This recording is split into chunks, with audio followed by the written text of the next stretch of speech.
The Witcher series is about a man named Geralt. He's a witcher, or someone who is hired to kill monsters. In this video, I'm going to get 5 things that I loved about the Sword of Destiny. Number 1, Destiny.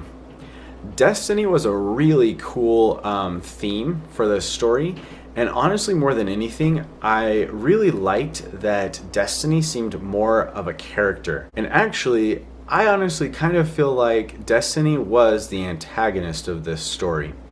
And it was really cool to see Geralt pushing against Destiny so much. Geralt was always trying to push people away from him. They would always come back. Destiny would always bring them back. And to me, it was really more of a statement that no matter how hard you try, or no matter how much you think that you are not lovable, people will still love you, and they will still come and find you, and they won't leave you, even if you think that you're not worthy of their love.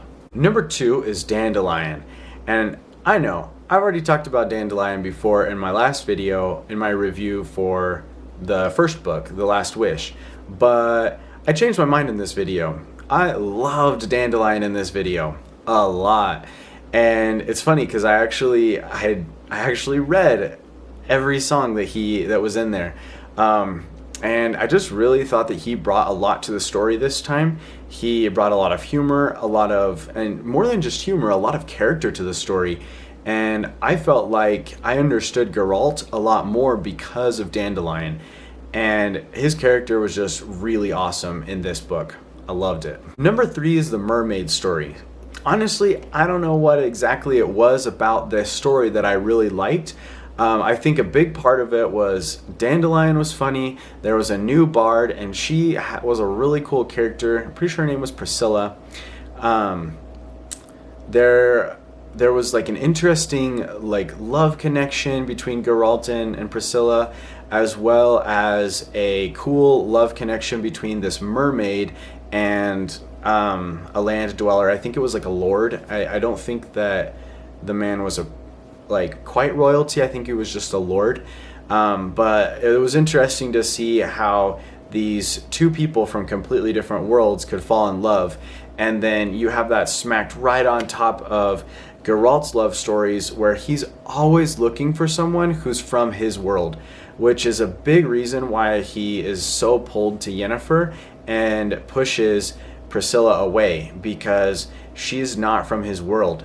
And I just really liked those two stories going almost going against each other at the same time. It was really, really well written. Another tidbit that I liked about this this particular story was when Geralt spoke Mermaid, Mermaidian, mermaid language, whatever.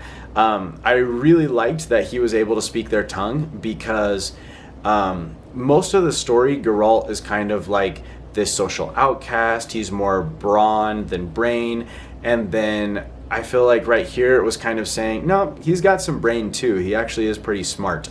And so I really liked that was kind of pulled to the surface in this scene. Number 4 is Geralt's refusal to be a witcher.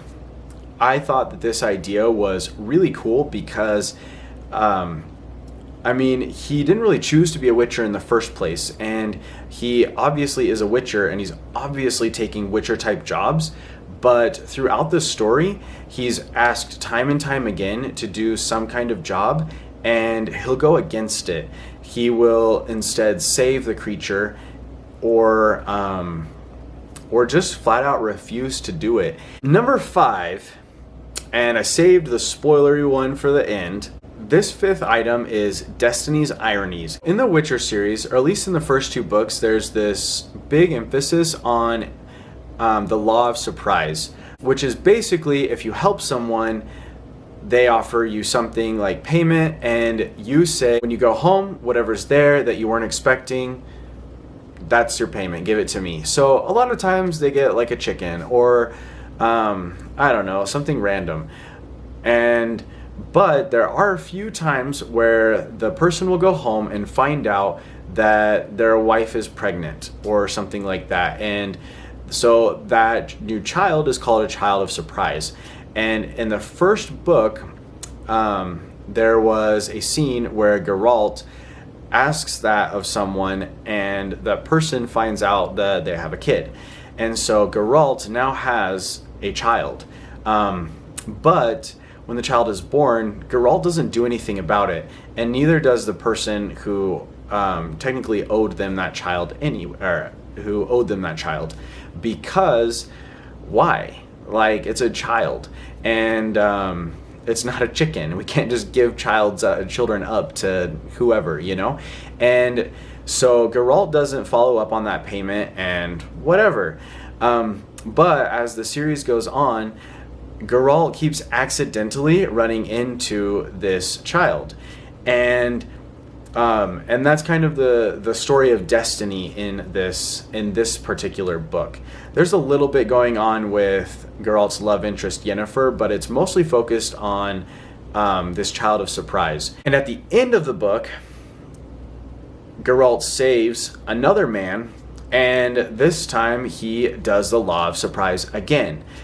And no worries, just the law of surprise, probably get a chicken. But when the man gets home, the man finds out that there is like this refugee girl that showed up at his house while he was gone. And guess who it is? It's Geralt's child of surprise.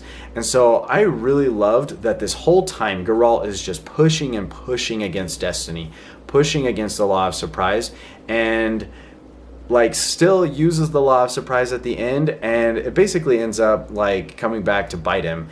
And I just loved that connection between like Geralt and Destiny, who I see as the antagonist of this story, and how basically Destiny won, and it was just a really satisfying ending. So that's the 5 things that I loved about the Sword of Destiny. Stick around for the 5 things that I hated about the Sword of Destiny. If you liked the video, make sure you smash that like button and click subscribe for similar content. Ciao!